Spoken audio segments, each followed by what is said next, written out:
Dr. Banerjee to kindly start the proceeding for the oration.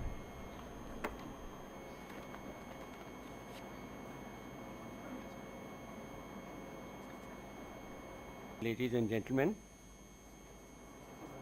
we assemble here again for the Dr. V.R. Khanolkar oration. Dr. Khanolkar was a legendary pathologist from Bombay. Later on, he became the Vice Chancellor of the Bombay University, which was very uncommon for people in the field of medicine to become Vice Chancellors. I told you about another one, Lakshman Swami Mudaliar. One of his very major contributions in Indian pathology as well as Indian public health was the connection between smoking and cancer, which had great ramifications for the future in terms of developing strategies for prevention of cancer.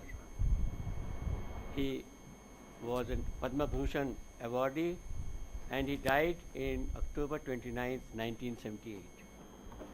This was established, the oration was established in 1987 by the National Academy to commemorate the outstanding contributions of Dr. Khanolkar, the first president of the Academy. The oration is to be delivered by Dr. Subrata Sinha, who is the director of the National Brain Research Center, which has been established a few years back in Gurgaon. He is going to speak to us on the glial cell and its various problems which we see with the glial cell and various types of pathologies, including malignancies. Now, the glial cell, ladies and gentlemen, is a very naughty cell. It's full of mischief. It does not tend to behave in the same manner in various species. Forget about species, even in the same species, it tends to behave very naughtily and very mischievously. And thereby, strategies to treat particularly malignancies arising from these glioma cells has been one of the greatest challenges, continuing challenges in medicine. Could I call upon Dr. Subrata Sinha to deliver his oration?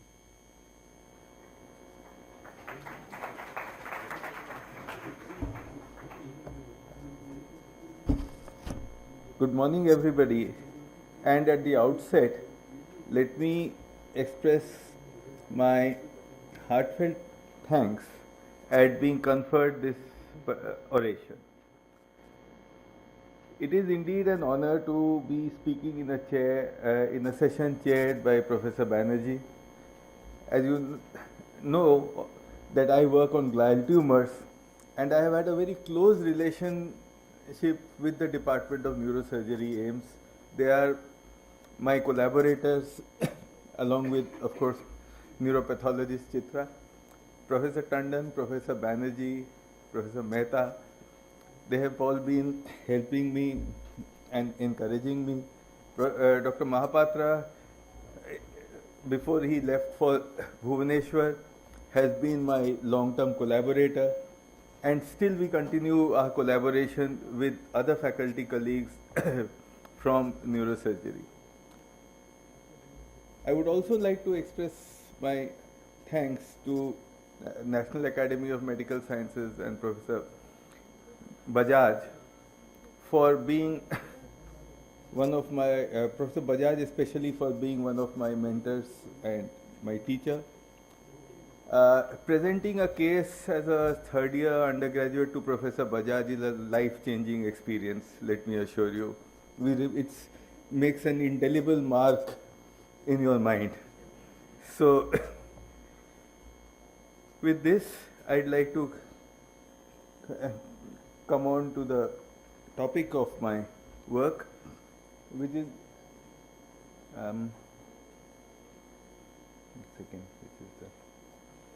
laser concept, which is this topic, gene discovery on glioma with the context of molecular reclassification of tumors. And if it sounds like a little bit of Greek to the students, it's actually pretty simple. But before that, again, I am really honored to receive an oration named oration of named in honor of Professor Khanolkar, who is a legendary cancer biologist. And in this world where the distinctions between the subdisciplines of medicine are going to merge when we move into problem solving, he was the director of the Indian Cancer Research Center. Dr. Banerjee has spoken about the rest. And really, he has been instrumental in shaping cancer research in this country, along with leprosy, which is interesting. So I will talk about a concept of what is a molecular staging of glial tumors, which could be taken in the context actually of any tumor. First of all, why do we need to define the stage and grade of a tumor? I mean, why does a clinician need to do that? Because by looking at the stage and the grade of a tumor, you can actually tell or predict what is the likely outcome and behavior of the tumor going to be, and what would be the appropriate therapy and likely response. So what we do, we will box them, and we will then define a treatment strategy in relation to this box. So, of course, we all know there's a TNM classification of tumors, which is not really applicable to brain tumors. And we look at tumor histopathology, and we have low-grade tumors, which do much better, but not well in absolute terms. And we have this very high-grade glioblastoma multiforme, which, as in this very neurosurgery-centered session, I will not hesitate to say things haven't really improved very much for a long time. But then there's a problem also, in addition to that not all tumors really behave as you would expect them to do. Two tumors which look identical in size, shape, and to the histopathologist look very different. Why do they do that? So again, maybe we think, let's come to the idea that they look upon, they're really different diseases. They have different molecular pathologies, and therefore they are different in nature. So tumor glioblastoma A may arise from an aberration of a particular pathway, and glioblastoma B may arise from an aberration of another particular pathway. And if you are going to now develop therapies which are really based on aberrant molecular pathways, then you need to know how different is A or B. This problem may not arise so much for cytotoxics, but it definitely is important for other kinds of therapy. So, we are possibly moving into the era of combining histopathology with molecular characterization in the study of tumors.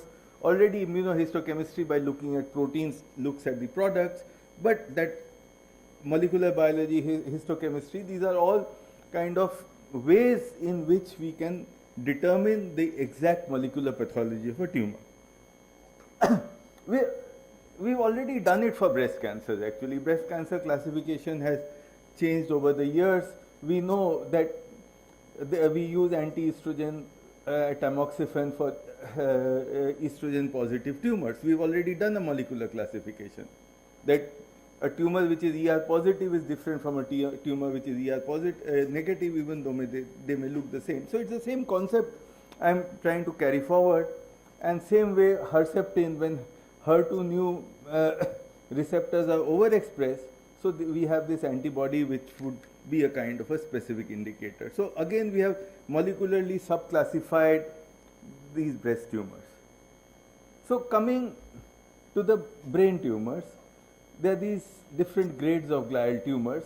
I will be actually concentrating mostly initially on the progression of the high grade, of the low grade to the high grade tumor, grade 2 low grade diffuse astrocytoma to grade 3 anaplastic astrocytoma, and then looking at this mess, which is the grade 4 glioblastoma multiforme.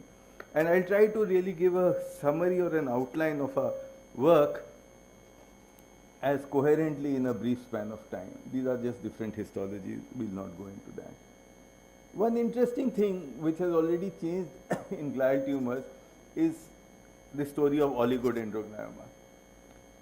Now, these arise from oligodendrocytes and these all recur. Of course, the others also do, some of them. But interesting thing has been the demonstration of a concept of loss of heterozygosity. So it seems that there are two, the 1p is short arm of chromosome 1, 19q is long arm of chromosome 19, and you see there are, every one of us has two alleles and you can use markers to differentiate. The fish will tell you better, but I am a molecular biologist, so I look at gels. But Dr. Chitra, who is our collaborator, she has wonderful fish pictures of the same. Fish is fluorescent, this in situ hybridization.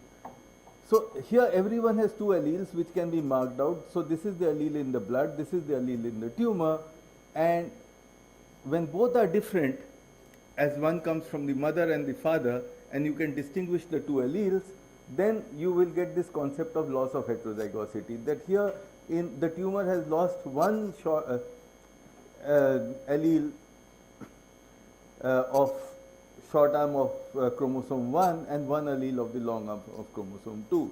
And so such tumors do much better. Initially it was believed with temozolomide, but they generally do better. So this is one way by which tumors can be sort of subclassified, and you can, obviously they have different molecular pathologies, and it seems that microRNA is really involved in this process. Some microRNA mediated, long RNA mediated regulation is involved in this process. So what initially what we wanted to do, we wanted to look at tumor suppressor genes and to see whether we could see differences in tumor suppressor between low grade and high grade tumors. Tumor suppressors are genes, they are essentially genes which regulate growth and regulate cell growth. And you would expect that in a tumor, the expression or the effect of the tumor suppressor would be knocked out. It's like knocking off the brakes of a car. And they also, some of them lead to this phenomenon called genomic instability. The cancer genome mutates and is much more fluid than a normal genome. So this process of genomic instability and loss of tumor suppressors and activation of another class of genes, which is called oncogenes, contribute to this process. And when we have loss of a tumor suppressor, you have increased cell proliferation, reduced cell autonomy, you have dedifferentiation, and many others. And there was, most famous of them is p53. And we were looking at a region of the chromosome on the short arm of chromosome 17 where p53 resides. And what we find that there is a problem with the short arm, but p53 is normal. So looking at that, what we then have identified a gene which is even more distal to the short arm of chromosome 17, which is a possible tumor suppressor which is lost in, maybe in addition to p53, maybe independently, in tumors which are high grade gliomas, but not in tumors which are low grade gliomas. And that's about half-half. So half the glioblastoma multiforme seem to have lost this one allele of this tumor suppressor. Glioblastoma, and here we could demonstrate it also by wonderfully by doing microdissection. This wonderful microdissection was done with by Dr. Chitra's neuropathology's lab. So this is the same tumor with heterogeneity. There is a high grade region and a low grade region. And this high grade region shows loss of heterozygosity of that locus. That means one tumor suppressor allele is knocked out, the low grade region does not. So it provides actually in kind of an in situ molecular evidence of tumor progression. Also, interestingly, this loss of heterozygosity is associated with increased cell proliferation in astrocytic tumors. So those tumors, if you just do a simple proliferation index, those tumors which have lost this tumor suppressor arm are more proliferative. We couldn't go much further than that, but proliferation itself is a kind of a endpoint of a more aggressive tumor. Another thing that we have been looking at is chemotherapy for gliomas, this is of course in cells. This is nothing new that we'll be talking, nothing different, sort of in vivo that we will be talking about, but it seems cytotoxics, p53 mutations, p53 is a tumor suppressor gene, so people believe in general that p53 mutations are more aggressive. Now the tumors which have p53 mutations, or those cell lines which have p53 mutations, actually are more resistant to a certain class of cytotoxic agents. Why? Because p53 is a tumor repair, is a DNA repair gene. So if the DNA repair gene is lost, the cytotoxics are more active. So these are a few examples to show that you can actually have different grades of tumors responding to different things. What we had done in the process much before the microarrays came, also this is now I'm changing track and going into another area of our research, was to use RAPD, which is random amplification of polymorphic DNA, which is a kind of PCR analysis which gives multiple bands instead of a single band. So this way the probes spread right across, and we microdissected the tumors, compared with leukocyte DNA from the same patient, and assessed the changes. And what we see here is that if you compare blood and tumor, blood and tumor, blood and tumor, you see these extra bands which are there in tumors. Sometimes there is a loss of a band in a tumor.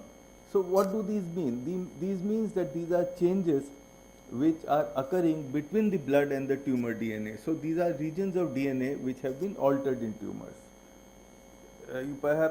So what we did, we found a region of DNA which was present, which was different in blood and tumor in a reasonable number of tumors. Some of them may be just non-specific changes. And we picked it up and we cloned it. And what we find is that this is a region which was located on chromosome 4, this region.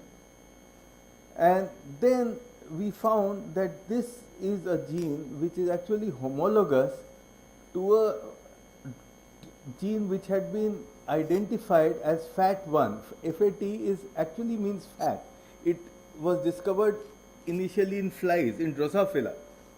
And there in Drosophila, if it is lost, if there's a region called the imaginal disc that starts forming a tumor.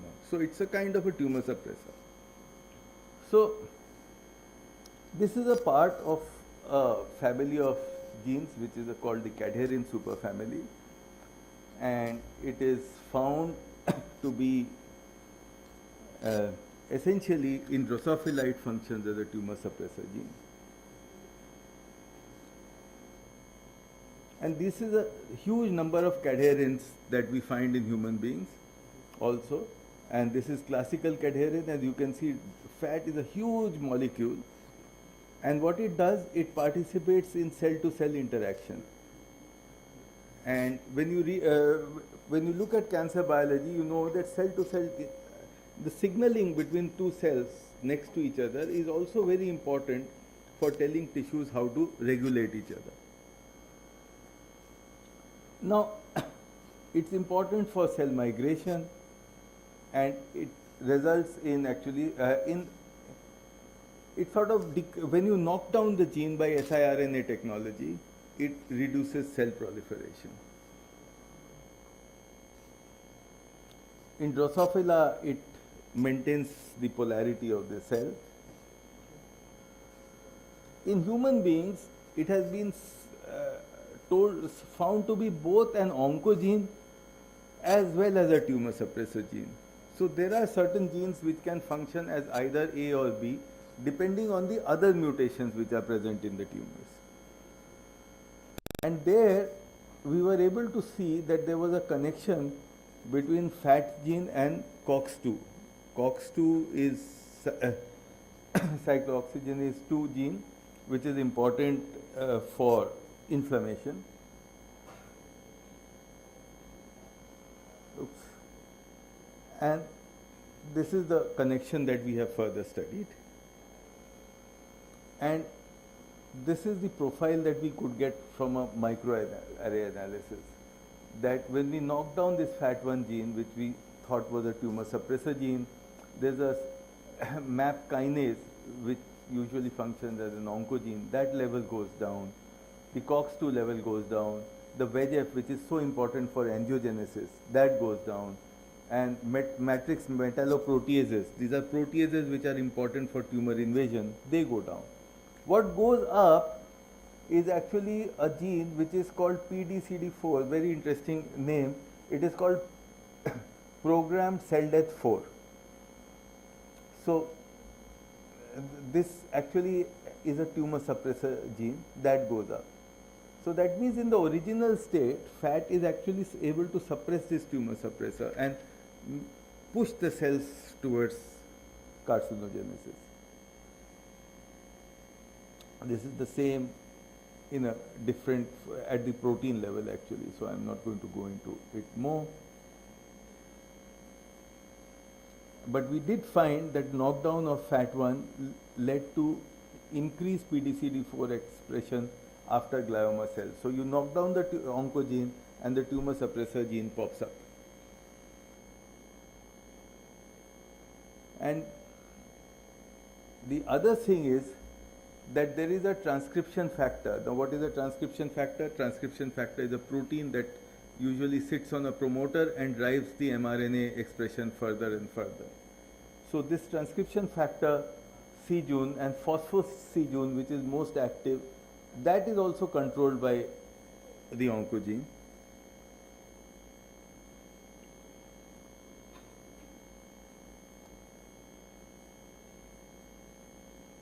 Same way, there are these genes, matrix metalloprotease, VEGF, and plow. These are all, these are essentially proteases and angiogenic factors.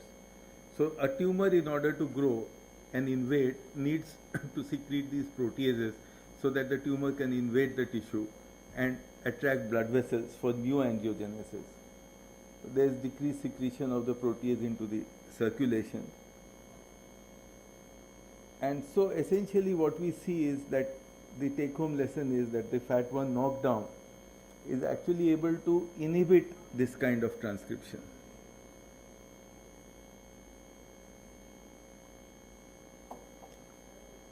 And essentially, what is the model? The final model is that many pro-inflammatory cytokines actually are upregulated by FAT1. Interleukin 6, IL-1 beta, COX2 is the enzyme. These are all upregulated by this oncogene. And you have increased levels of prostaglandin E2, and these levels fall when you knock it down, when you knock down the gene. So these are the stories of the gene knockdown. So the real life state is exactly the reverse. FAT1 is increasing prostaglandin levels. So we have reached a kind of a model system where we believe that there is this transcription factor AP1 which is being controlled by our oncogene, which is then controlling the cytokine and the pro-inflammatory environment.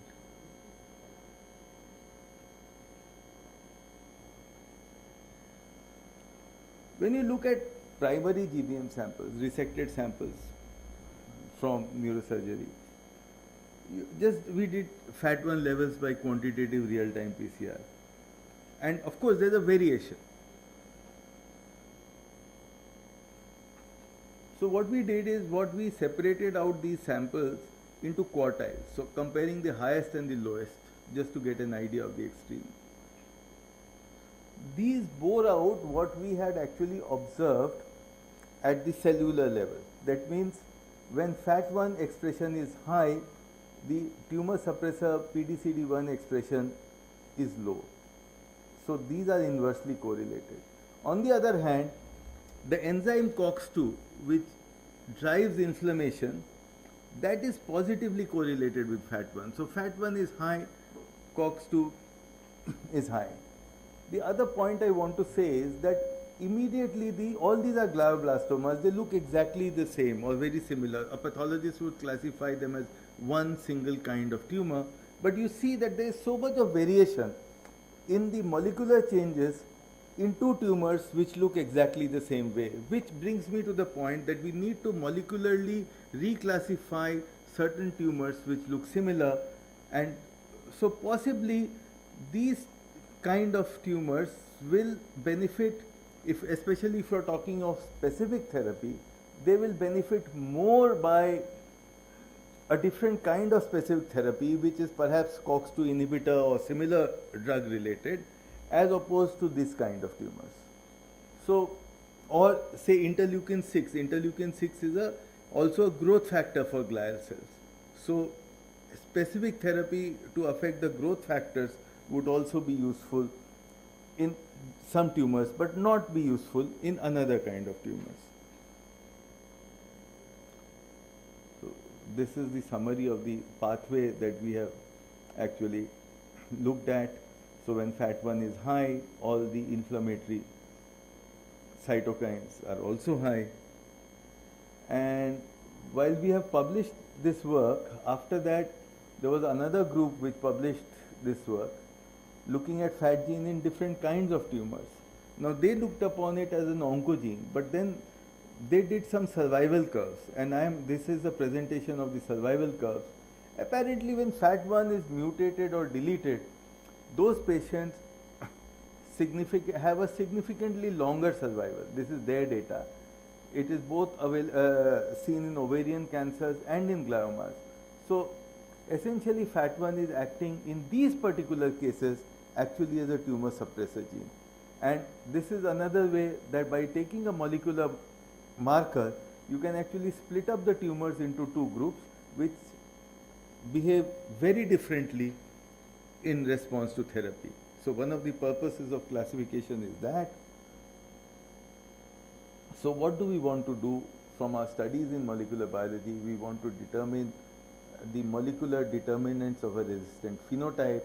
We want to add molecular staging, and this is the concept of molecular reclassification of disease which is gaining force.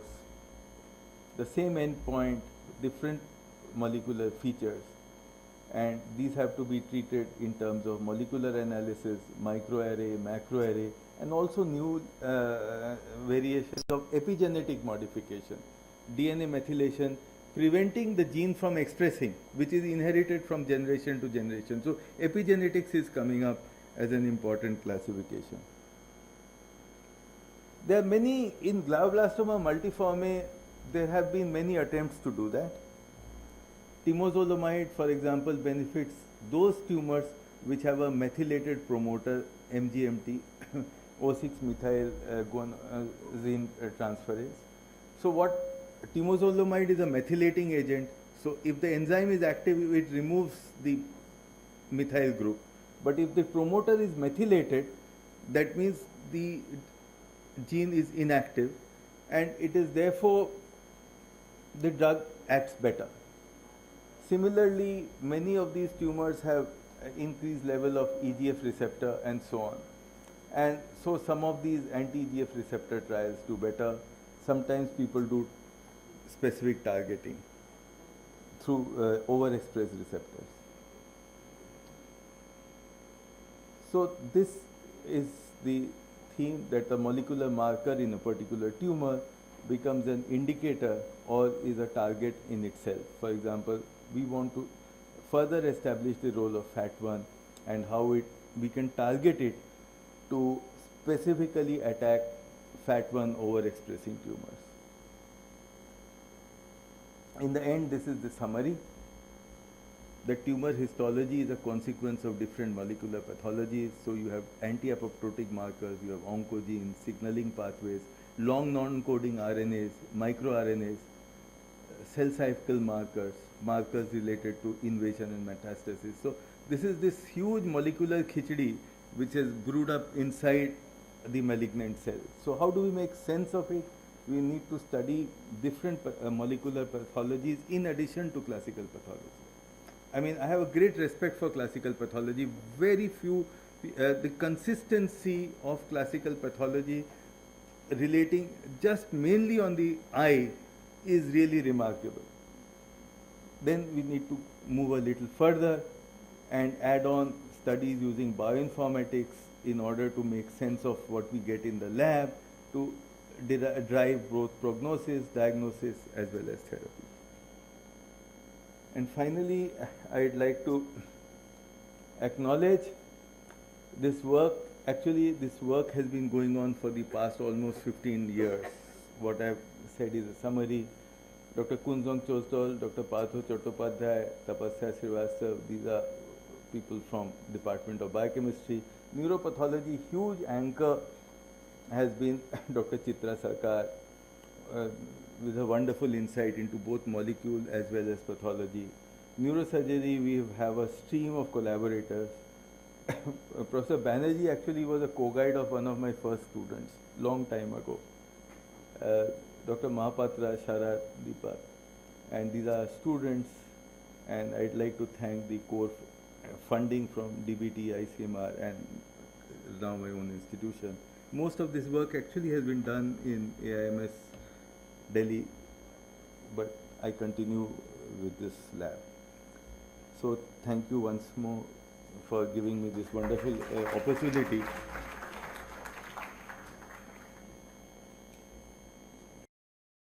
Thank you. I think it's important take-home message is the fact that what is today's truth and today's facts may tomorrow change.